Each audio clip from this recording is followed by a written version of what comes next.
Okie dokie, let's have a go at this one then. On the top we've got 2x to the 5 plus 4x cubed. Underneath we've got x squared plus 3x plus 5, two polynomials. The top one is of order 5, the bottom one is of order 2, so that's like the fraction 5 over 2. So it's an improper rational function. So we can divide it out and simplify it, can't we? So we need to divide the x squared plus 3x plus 5 and see how many times that goes into 2x to the 5 plus 4x cubed. Now we consider the dominant terms then. We look at, this is the dominant term here, and this is the dominant term here. So we ask how many times does that go into that?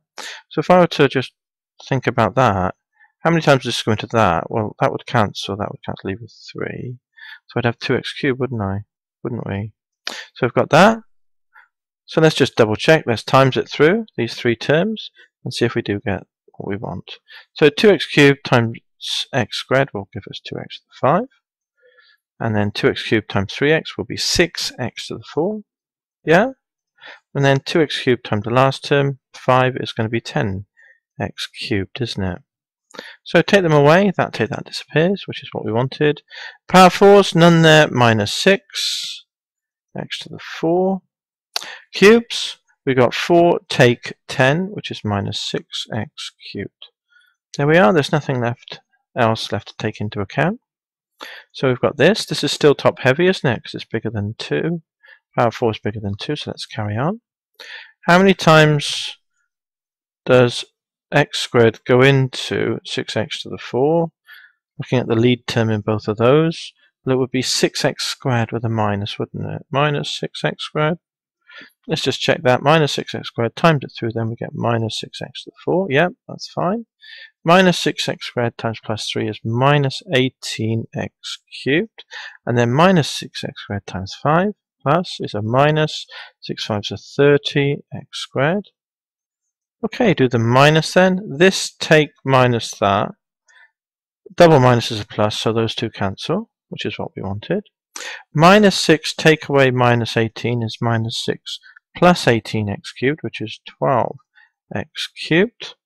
No x squareds here. Take away minus 30x squared is plus 30x squareds.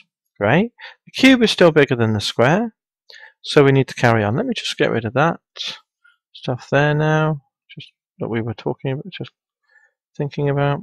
Okay, and let's carry on. So we've got a cube bigger than x squared, yeah?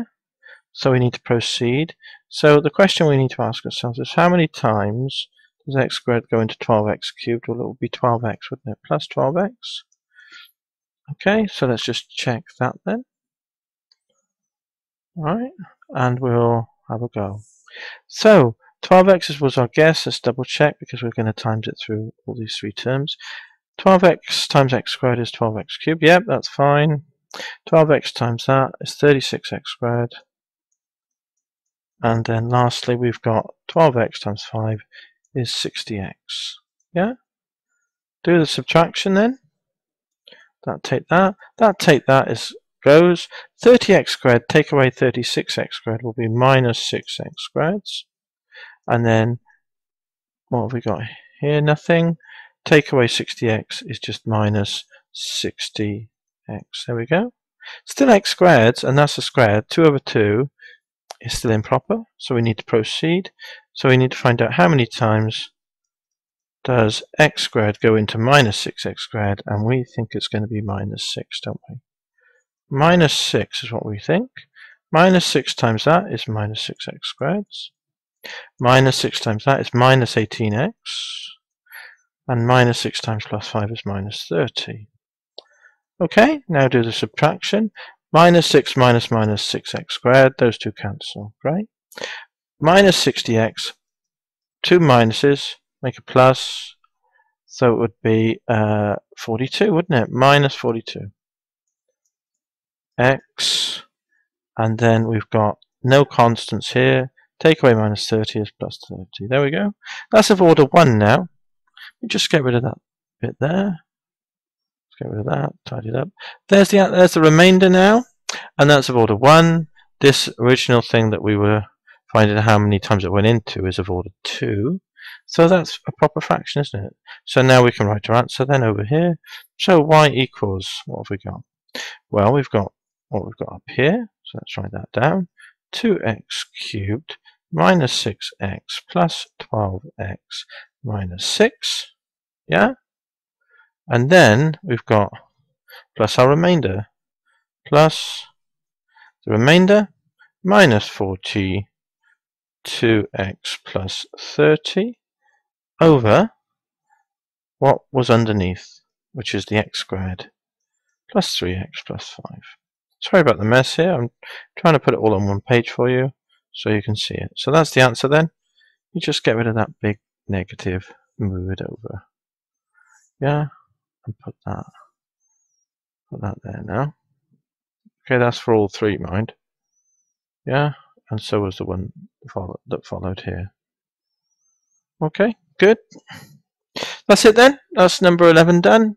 That was a fairly horrendous example, really, because you had to go through several hoops here. But it was the same process, same little step every time. But it's nice to see a really awkward one and work our way through so that we can see that we're fairly confident now with these sorts of things, aren't we? Fairly relaxed about doing them. So that's nice that we've put the effort in and now we feel as though we can get our heads around this, dividing out the top-heavy rational polynomial functions. Okie dokie, that's great. Let's do a few more. Probably not quite as hard as that one, I think. Great.